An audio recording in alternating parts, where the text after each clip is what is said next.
Hello, Hi there. I'm I'm Michael Brennan Dougherty. This is the Score. I am the editor of a newsletter about baseball called the Slurve, and I am still somewhere on the masthead of the American Conservative. And I'm here with Mollie. Mollie, why don't you introduce yourself? Hi, I'm Molly Wilson O'Reilly, and I am an associate editor at Commonweal magazine. Hey. So we're here today to talk a little bit about Time's Person of the Year, Pope Francis I. And just a little bit of background. I maybe rashly came out on the first day and said that this papacy would not amount to much. I think I've already been proven wrong. And I've cycled through deep suspicion of Pope Francis to kind of grudging admiration, and now I'm somewhere sliding back to worry again. So, Molly, why don't you tell me a little bit about what is it about Pope Francis that everyone seems to love and made him this figure that was kind of like an obvious choice for Person of the Year? Uh, I think that he is a pope who is really good at managing his image. And Hmm. I'm having a hard time saying that in a way that doesn't make him sound cynical or manipulative, because I think the thing that's amazing about him to me is that he seems very sincere. Maybe I'm being fooled, but he strikes me as an awfully sincere person, and yet at the same time, I think he has a handle on how the world sees the Pope and how his actions communicate that Benedict certainly didn't have. Um, and so yeah, I think he's just really shocked people because it's almost as though people got used to thinking of the Pope as someone who's not from this planet. If Yeah, you look at, like the kinds of jokes that The Onion would make or something, half the time it would just be something like, Pope Benedict went to Disney World, and that's funny all by itself because you can't imagine the Pope doing something that a normal human being would do. right. Um, and I think maybe the long papacy of John Paul II sort of established that sense of the Pope as this figure, this alien figure, and I think Benedict, in a number of ways, kind of perpetuated it. Partly just because I think he wasn't very comfortable in that role. Right. Um, and Francis has kind of exploded it. So, I just got my copy of the New Yorker, and it has this cover image of the Pope making snow angels. And Yeah. that seems like a communication of that to me. Like all of a sudden, out of nowhere, there's this man who says he's the Pope, but it's plausible to imagine him doing something fun and lighthearted that normal people do, and not just rarefied, Yeah. strange things that people don't understand. So I think he just And, communicates in a way that people are surprised to see coming from the Pope. and it has been a long time too, because Benedict was obviously older, and well, although not older than Francis was when Hmm. Francis assumed the throne of Peter, but Benedict was older and academic, and it had been 15 years since John Paul II would, there was film footage of him skiing Hmm. or even taking batting practice, Right. very famously in the 80s. Or Um, wearing Bono sunglasses that. right. I have to say, I wonder if this is such a stupidly conservative thing for me to say, but I often wonder how much of it is just the media uh, selectivity, because I wonder. I was thinking about this in particular relation to the Pope and women. Um, for instance, Pope Francis, when he's talked about women priests, he says, "Oh, we can't clericalize women," Mhm. and then he's also said these remarks about how we shouldn't encourage female machismo. And I think, what would the media have done if Benedict had Yeah. said it in those words? And this came home even stronger, I think, today, because I think Pope Francis is getting a lot of love for this reported incident where he told a woman with a baby he thought the baby was hungry and kind of encouraged her to breastfeed the child, and she was shy and I think didn't want to breastfeed right in front of the Pope. And some people are saying, oh, this is, he's so in tune, he's encouraging breastfeeding. It's such like a crunchy, liberal thing to do, which I don't think it necessarily is. But it's getting positive coverage, whereas I think it would have been, under Benedict, it would have been, creepy cleric tells woman what to do. I think that's fair. Yeah, I hadn't heard about that incident, but yeah, and I think that's true. And I kind of think that Francis understands that. I think partly, Benedict spent all that time while John Paul was Pope in the Vatican or in the Curia, and I think Francis was in the world outside Rome, seeing how the media responds to the Pope and seeing, what happens when, I think Benedict was surprised over and over again when he would say something, he'd try to say something nuanced and thoughtful, and in keeping with his work as a theologian. And of course the media, half understands it and blows it up into a big thing. And I don't think he was ever prepared for that or ever on top of that. And Yeah.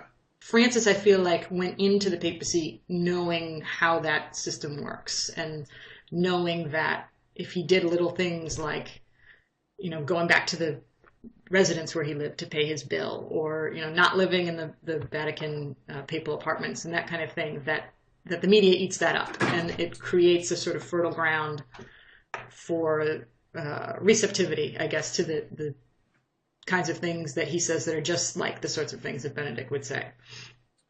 Yeah, and it's interesting. I wonder, that brings up a point of, I think that a lot of Catholic writers have been debating, both left and right, liberal and conservative, have been looking at what is the continuity between Benedict and Francis and what's the discontinuity. Mm-hmm. And it seems, that, I mean, I definitely see on the conservative side, some conservatives anxious to play up, the continuity. Francis isn't saying anything that new on economics. In fact, Pope Benedict's, his encyclical on economics was actually even more radical in some ways than Francis's.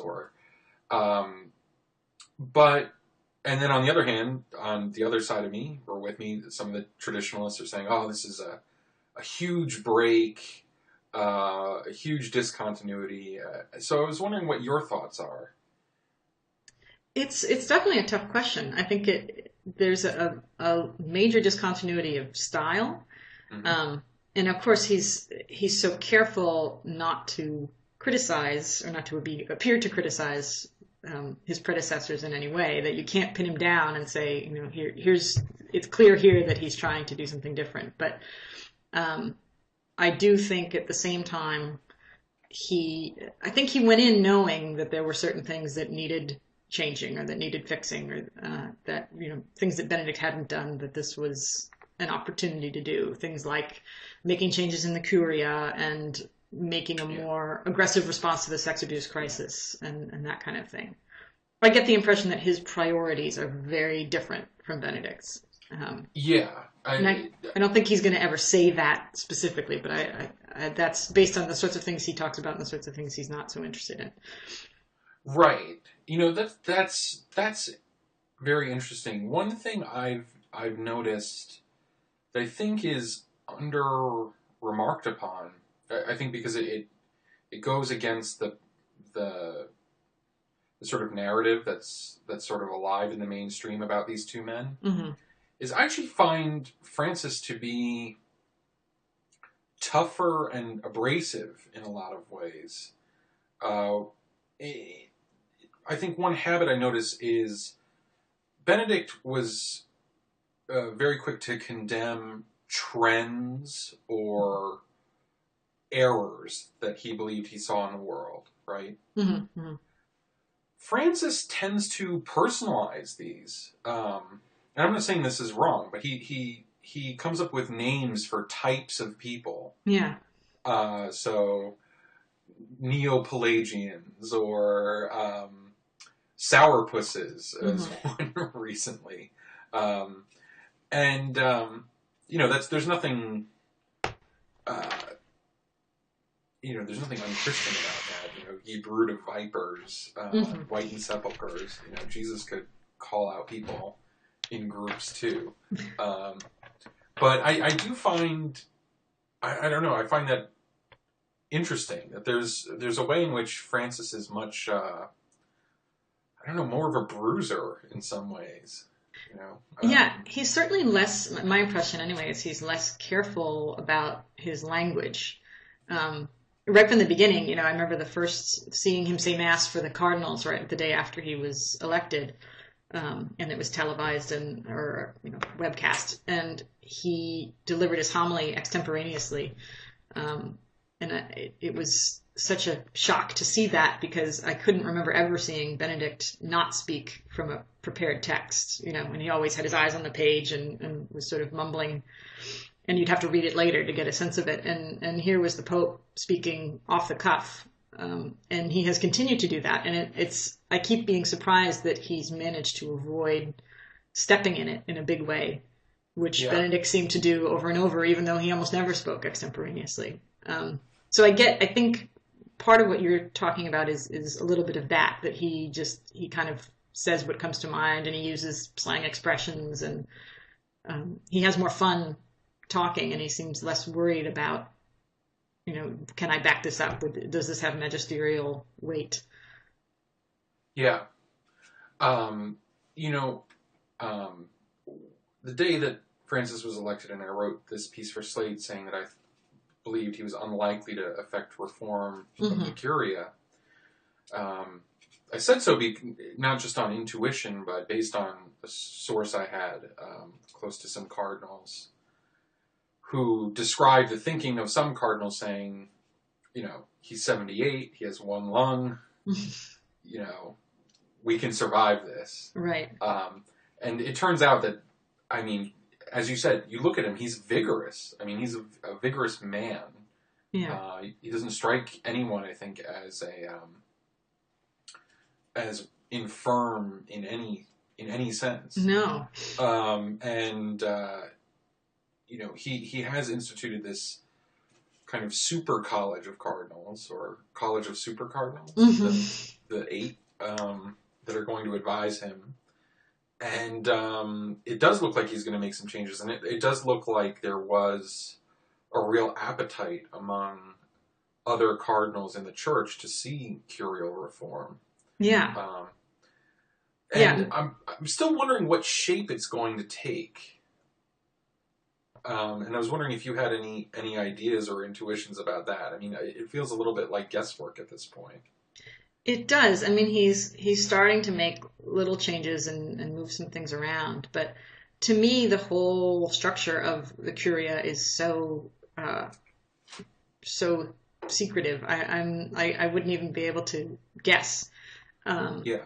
and I think that the idea of doing something like that was overwhelming to Benedict. Although he may have had a sense when he resigned that it needed to be done. He wasn't going to be able to do it, but that it needed to It be seemed, done. I mean, there's all these reports about Benedict's resignation. I'd heard from people that he'd also suffered a stroke, which isn't being talked about, and that this figured into his thinking that he didn't want to have a papacy where he essentially was not able to govern at all. Right. Where the Pope himself was kind of off the field of play for years and years, as I think maybe he felt John Paul II might have been. Mm-hmm. Because he did make a few little tiny moves, although they were the ones that interested him the most, Mm-hmm. right? Mm-hmm. He folded an office that handled Latin Mass traditionalists into a larger office, Mm-hmm. a more established role in the Curia. But then he was out. So it looked like there were some moves. And also it seemed, Benedict was also, thwarted in some ways, right? I mean, Mm-hmm. his his butler was hired as a spy against him, and Mm-hmm. there's reports of letters he would send to different groups never arriving there because someone underneath him just would not deliver it. So Right. he was a man, I think, out of it, Mm-hmm. and so we have this new one. Do you? I think moving on to something that's of interest to me. I'm a liturgical traditionalist like Benedict, Mm-hmm. and all my all my fellows on that side are absolutely freaking out about essentially the demotion of Cardinal Burke, Uh-huh. who Uh-huh. was seen as this ultra conservative um, from the advisory committee that essentially advises the Pope on who to make bishops. Right. And it wasn't just Burke. I actually think it was also Cardinals Piacenza and Bagnasco, who are also kind of traditionalist friendly, Uh-huh. were also dropped. Do you, do you sense that there's a? Actually, before I ask that question, I wanted to say that my hope, the reason I started to become hopeful about Francis was I thought that he might move the church beyond some of the divides it's had for the past 40 or 50 years. Mm-hmm. Mm-hmm. And that these labels, liberal, conservative, and traditionalist, could begin to melt away a little bit. Right. Um, Now, after this week, I'm actually wondering if that's just not the case, and that these labels represent real interests that are enduring, and in some ways that are locked in a political game that just simply isn't going to end. No matter who's pontiff, and so one side is ascendant now, whereas the other one was ascendant under Benedict. Do you sense that, or is there? Am I being paranoid or worrying over nothing? Or I think it's definitely true that the divisions are run pretty deep, and people are on both people who identify as liberals and people who identify as conservatives or traditionalists versus progressives. I think have a lot invested in those identities. So it would take a long time, I think, for people to stop interpreting things in the church through those lenses or stop sort of considering themselves as teams. As far as liturgy goes, my impression of Francis is that he's just not that interested in it as a priority for the Pope, for better or for worse, which I think Benedict was very interested in it, and wanted that to be a big part of his legacy.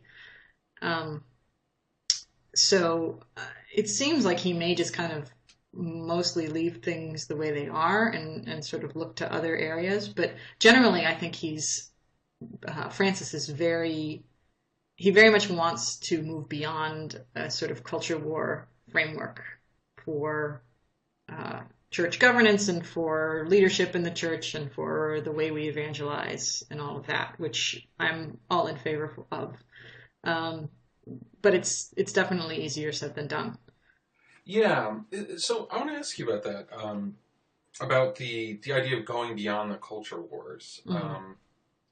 So on one level, I'm a traditionalist, but the sound of it appeals to me, right? Mm-hmm. There's an element too where talking about abortion, same-sex marriage, contraception mandate, etc., is tiring, Mm-hmm. right? Mm-hmm. Um, let's talk about Jesus Christ. Let's talk about Right. God's love for humanity, the redemption of sinners. That sounds great in theory, but in reality, I wonder where this image of a culture war church comes from, because it, on the ground level in parishes, I don't see it. Right, I see it when I feel that this impression of the culture war church is based on the fact that most people experience, especially those that are outside the church, they only experience the church as it's mediated through a kind of omnipresent political and social conversation. Mm-hmm. Mm-hmm. So I in a sense, like, for instance, I say this often. I go to possibly one of the most conservative traditional parishes in the country.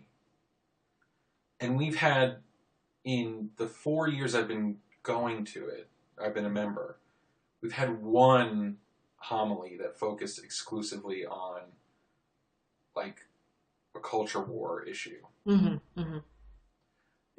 So I don't... Now, on the other hand, right, so when Francis said people who are obsessive about these things, I wondered, who are these people?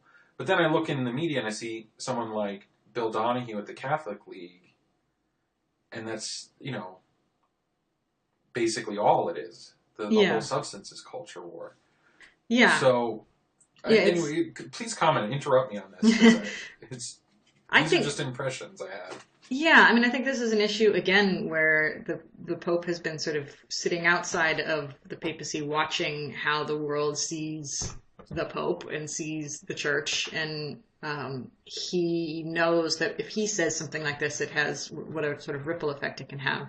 So for the Pope to say, we need to get past just talking about abortion all the time, we'll end up on the 24-hour news channels and in the media where that view of the Church is so distorted. And he says in Evangelii Gaudium something about how we have to be mindful that the issues like that, teachings like that, like same-sex marriage or homosexuality and abortion, only make sense in the context of the larger Church's teaching, and that the people we're talking to often don't have that background.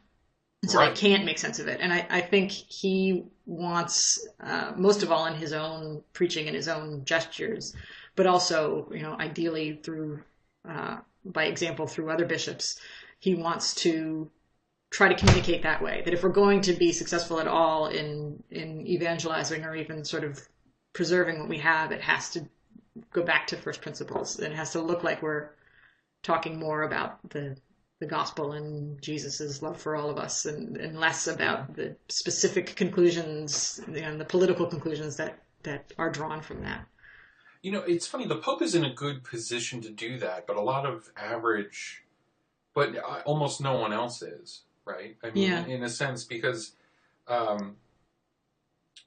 don't think, for instance, that many cardinals or bishops or priests are obsessed with these issues at all, but it seems, unfortunately, like the ones who are the loudest ones, and I don't know if it's only because when the bishops' conference does talk about poverty or nuclear war or income inequality, that the media doesn't pay attention to it, or if it's because it is sort of the most vocal ones need to moderate themselves more, or if I think it might be a combination of both. I honestly think it's because I think people are more interested in these hot button issues, and so the media runs with them and amplifies it, right? Yeah. You know what I mean? Like, people generally have an impression that Benedict was an obsessive about these things, and there's no evidence that he is. That he was. I mean, if you look at the totality of his writings. His homilies. Right, and he spent all that time as an enforcer of orthodoxy, but that was his job. And I think he surprised people when he became the Pope. I think that because he wasn't focused only on enforcing orthodoxy, but I think it wasn't his job anymore. I think he sincerely felt like, as head of the CDF, that was what he had to do, and as Pope, maybe not. Right. But I feel like Francis is maybe trying to signal that he's even less concerned with orthodoxy for its own sake, and more willing to let that, I don't want to say let it slide, but more willing to focus on a bigger picture and less sort of looking for the kinds of errors that people tended to focus on, I think, under Benedict. Yeah. David Gibson wrote a couple months ago about would Francis be able to really put his stamp on the church? And talked about, that this is doing so is about essentially naming bishops, naming cardinals, empowering people. And I think it's interesting because, of course, 2/3 of the men that were elected Francis were appointed by Benedict. Right. So there kind of is no guarantee, right, that you can just imprint your personality on the church, even through appointments. Right.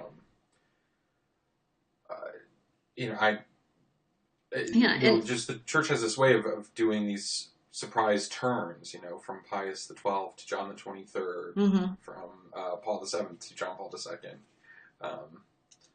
When Benedict retired, and the Guardian asked me to write something about, I think they said, what should the Americans hope for in a new pope, and what could a new pope do specifically for the American church? And so I replied basically, well, he could appoint good bishops, and that's the most important sort of enduring legacy of any pope is who they appoint to lead the local church.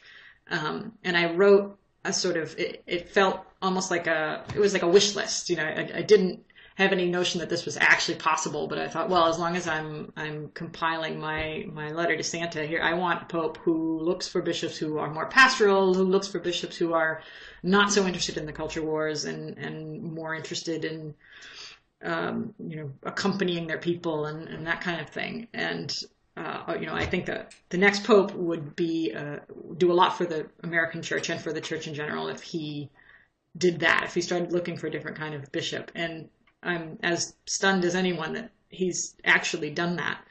But I also said in that piece, the Pope can't conjure bishops out of thin air. He has to pick them from the ranks of people who are already ordained priests, at least, unless he wants to be a real radical.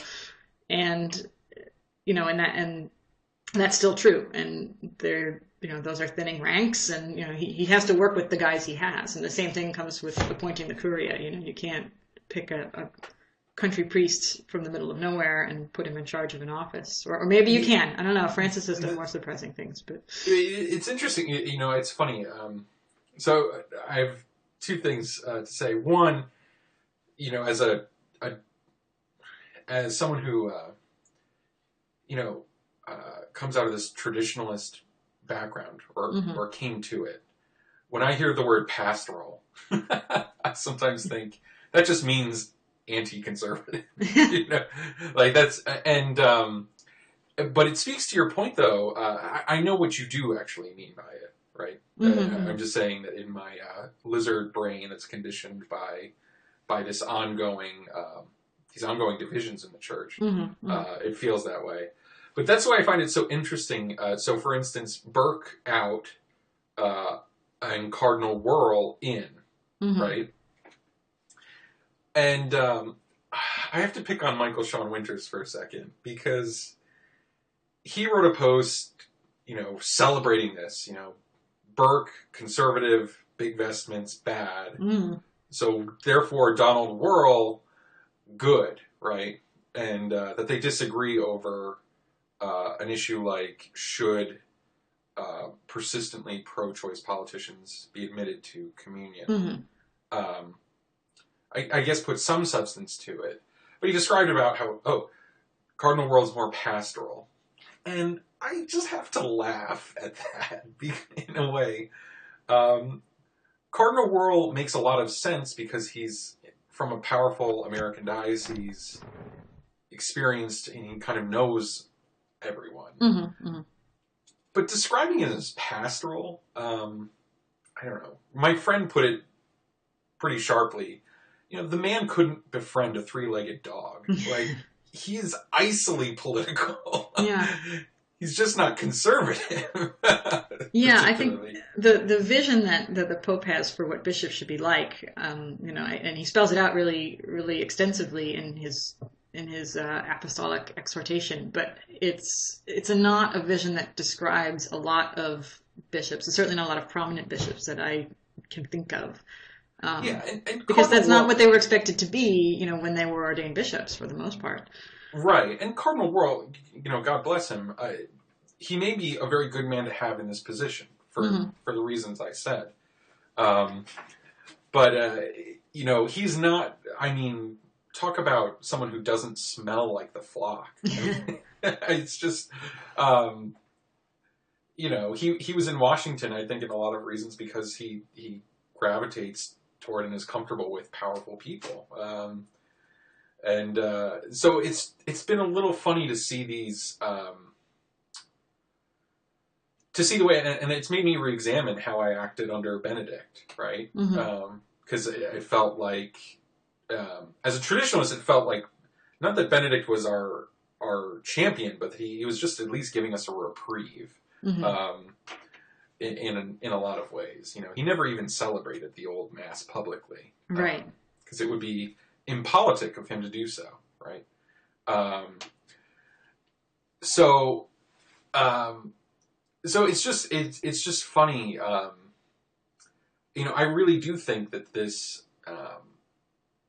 that one of the challenges for this pope is that we still are left with these post Vatican II divisions that I think we do have so much invested in them. And speaking as someone who comes from one of the camps, I guess I do wish there could be some kind of ceasefire. Mm-hmm. I really honestly do. There's I don't see a reason why Pope Benedict uses this phrase. I dream of a church that is poor and is with the poor, Uh-huh. right? And I felt, when he said that, I was like, I dream of a church where Commonweal is tub thumping for like gorgeous traditional liturgy, and Latin Mass magazine is like beating the drums for its readership to get out and take in the homeless and like go to the edges and extremes. But it's just not coming about. That kind of vision, I guess, is utopian. Yeah, well, I mean, one of the things I think has been underappreciated or underplayed about this Pope, and especially in the broader media, which makes sense because they're not paying as much attention, but he is very challenging. He's warm and he's easy to like, and seems like a very humble guy, but he's not everybody's doing okay type. And No. his exhortation does a lot of exhorting, and there's a lot in it as I read it that sort of hit home for me in some uncomfortable ways. And certainly his focus on the poor and on how that's where our attention should be and where our hearts should be and all of that. And it's personal engagement of the poor too. He's not. It's not all committee style. Take care of the poor with your vote. It's take care of the poor with your hands. Right. Yeah, and I think you're right that has the potential to be something that can sort of all the sides of the church's culture wars and liturgy wars or whatever can come together around maybe being challenged by. I mean, that's the one thing that we're all not that good at, or that we all could be a lot better at. And I have to say that his words, merely by me following him kind of closely, just as a news hound, his words have gotten to me occasionally and have changed my behavior at certain moments of inspiration, I suppose. So I have to say that there is a Francis effect even on me around those exact issues, because it is easy for I think the realization I've had since his papacy is the way in which people seem to adopt the faith as a kind of substitute ideology, rather than as a religion or a living faith. And they do this. He's right when they say that there are people that spend all their time labeling and inspecting. Like all their energy as a Christian is in examining other people and labeling them. And at the same time, though, I also see a little bit of the danger of Um, for me personally, I worry about the papacy in the sense of I think the papacy has become so grand itself, and people look to the papacy as sort of like a chief legislator for the whole church, or worse, actually, chief policymaker. Yeah. And there is a role for the Pope in setting policy, but I don't know. I think there's a real problem in a mass media age where I don't know. For 1800 years, most people could live a Catholic life and never hear or worry about like little assignments in the Curia or little, or the Pope at all, frankly. Or the Pope, barely at all, right? And I think Francis seems to be, again, in that exhortation, sort of speaks to a lot of that concern. He talks about that he sees a need for decentralization, and he doesn't think the Pope should be the focus, or the Pope should be making all the decisions that local bishops should be making. So that's what I would look for in the changes he wants to make in the Curia. And when he talks about needing to fulfill the program of the Second Vatican Council, I think that he's sincere about that, and I don't know whether he'll be around long enough to really make it stick, but he does. I wonder too. I mean, my feeling is that actually, yes, that's actually a good thing. To me, it's traditional to hem in the authority of the Pope in some ways. I think it's been exaggerated by our mass media age. My worry is the empowerment of conferences of bishops. Just because I think I have the same concerns that have been expressed by Cardinal Mueller at the Office of the Inquisition, essentially, that there's no biblical or traditional authority for national groups of bishops to have a kind of teaching authority in themselves. Yeah. There's a role for bishops in their sees in their seat. And what I tend to have a lot of faith in the wickedness of bishops generally, and it only gets more anxious for me when they get in committees, because then there's less responsibility, right? And I feel their response to the child abuse crisis in the church has been,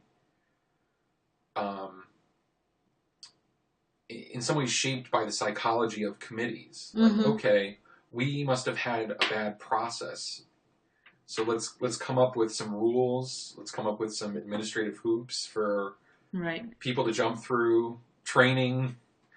But the idea of, I mean, what you see even with Archbishop Neisenstadt, I think that's how you pronounce his name. Yeah. You're just seeing, I don't see a model. I'd like to see a bishop who worries about the souls and bodies of his flock, in a real way, and is not obsessed with, because I think that's the solution, rather than just finding a committee to throw what ultimately is his moral responsibility on. Yeah, and I think one of the problems with the way that the bishops responded to the sex abuse crisis or sex abuse allegations, and to a lot of other stuff, is that they tend to be inward looking, and they're looking at each other, and they're looking at the structure, and they're looking over their shoulder to Rome. And with the sex abuse crisis especially, what we've seen is way too much concern about the institution and preserving the institution, and far too little concern about the people in front of them. Yeah, that's exactly right. And also, like, shocking, I'm not a day-to-day church reporter, but I hear the scuttlebutt one of their just from some background knowledge, I go to a church in the Diocese of Bridgeport, Mm-hmm. Connecticut. This was a see that was formerly occupied by Cardinal Egan Oh, and yes. afterward Bishop Laurie. And then it was vacant. And it was the longest vacancy in the world until very recently they appointed a priest from the Archdiocese of Brooklyn, Right. Bishop Cacciano. Right. And why did it take so long to appoint this? Well, because Cardinal Egan was lobbying for one of his own candidates to take the seat. Uh-huh. A man that basically, from what I've heard, everyone knows was morally deeply compromised. And I'm thinking to myself, why in the world is anyone listening to Cardinal Egan? Mm-hmm. I mean, quite seriously. This was a man who so disgraced his office and afterwards has said that he was wrong to apologize for the abuse scandal when he did. Yeah. And yet people in the church listened to him and his advice on who to appoint. Yeah, I think it's so hard to break those, even for someone who seems as radical as Francis, to break those sort of established channels of power, and the people who run things continue to run things, and the people who have influence continue to have influence. It's shocking. It's like, it makes me not just traditional but medieval. Like, why isn't Egan in some kind of prison cell somewhere?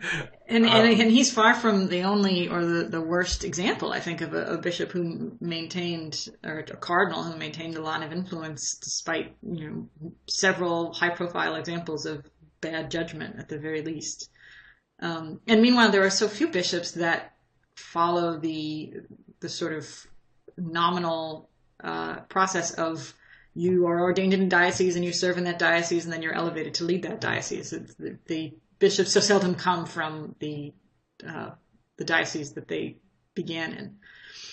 Yeah. Even if they are diocesan priests, and it would certainly be nice to see that come back, I think, and less sort of clerical ladder climbing. But Francis talks about wanting that, but I'm not sure what it is he wants to do or what he can do to change it. Yeah. What would attract, there's a way in which, because the kind of political and ideological tribes within the church tend to blame each other for the quality of priests, right? Liberals will say, there's this culture of authoritarianism, kind of unthinking, reputation-preserving impetus among the bishops. And then the conservative or traditionalists will come along and say, well, you have faithless, slack, morally lax,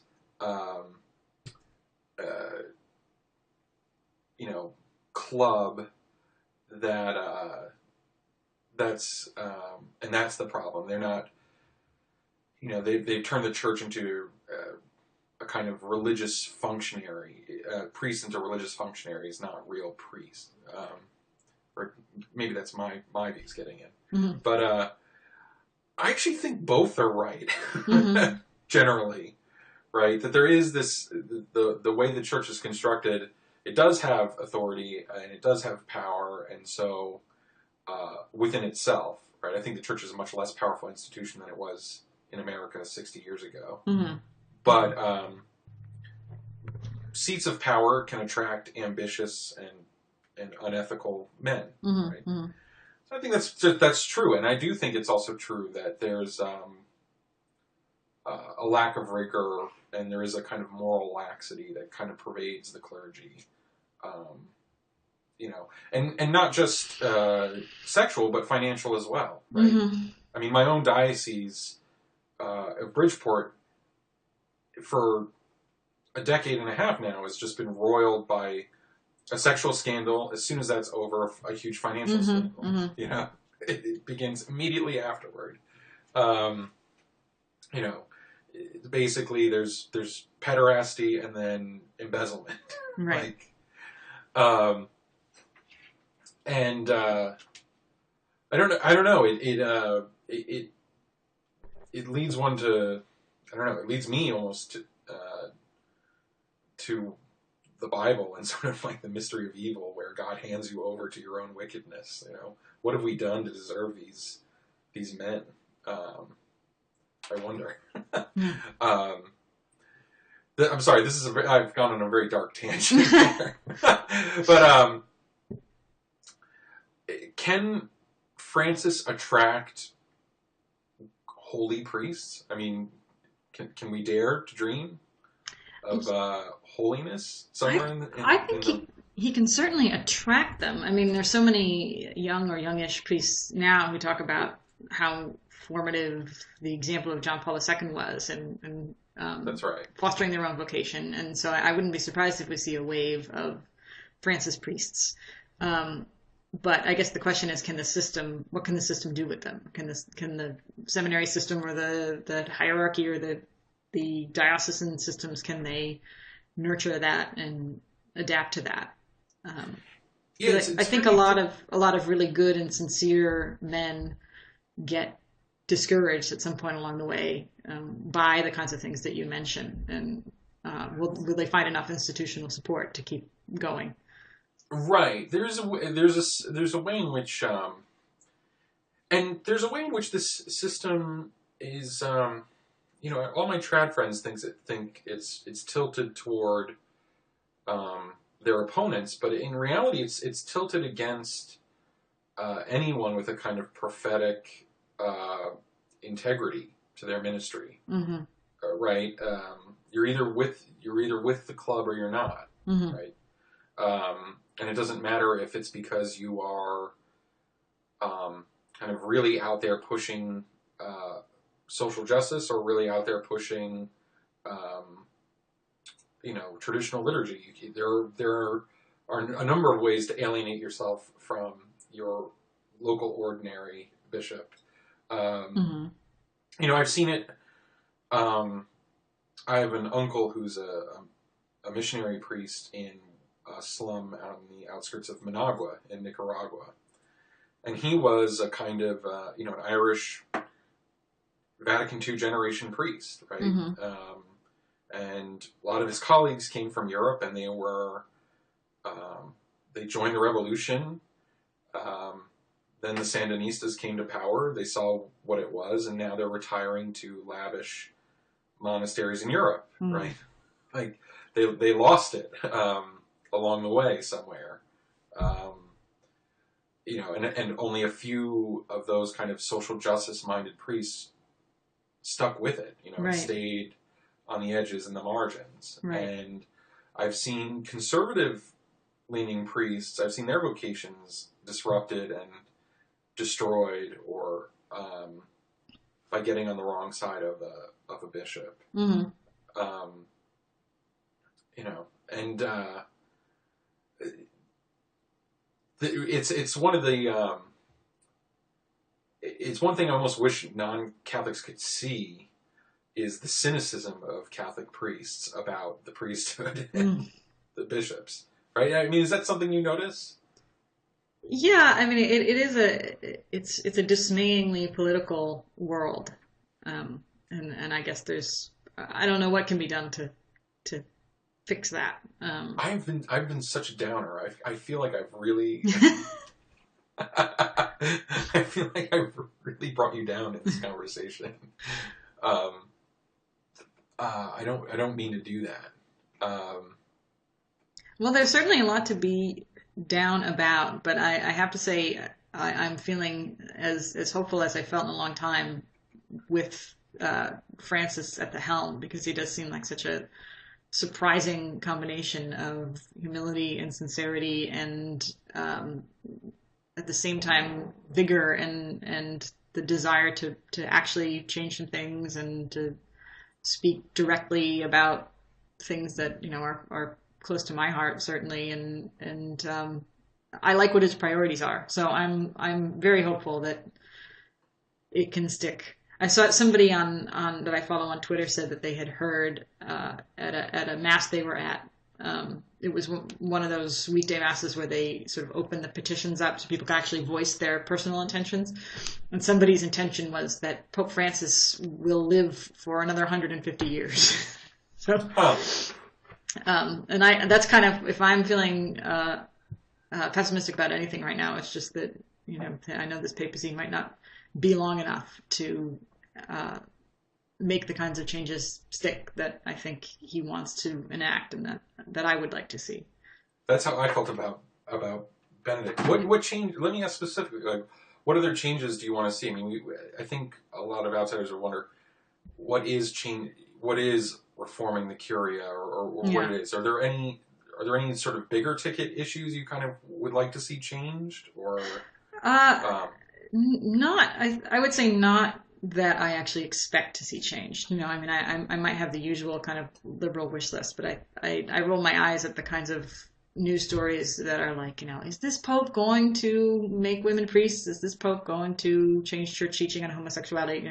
No, he isn't. No Pope is going to do that in the near future. But he does he keeps talking about the need to find a role for women in decision making in the church, for example. And he has said that kind of deliberately, and that took me by surprise, but I'm very interested to see what he means by that and what he might actually do.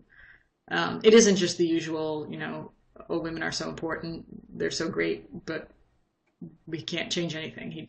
He seems to really sincerely, and he said something too, like it's not enough to just have them be the head of Caritas or the head of something else. So if he could find some way to make, ordination and authority not completely coextensive in the church, I think that would be really impressive, and it seems possible.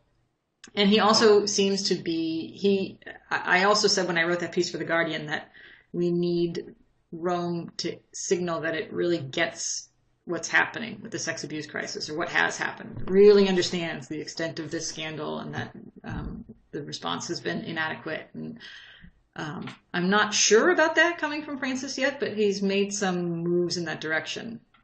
Yeah, he's been a little quiet on it. He has, in a way. I have to say that's the part of his pontificate that makes me very nervous, because there's nothing. I have this sinking feeling that a good enterprising reporter will go to Buenos Aires and find something, because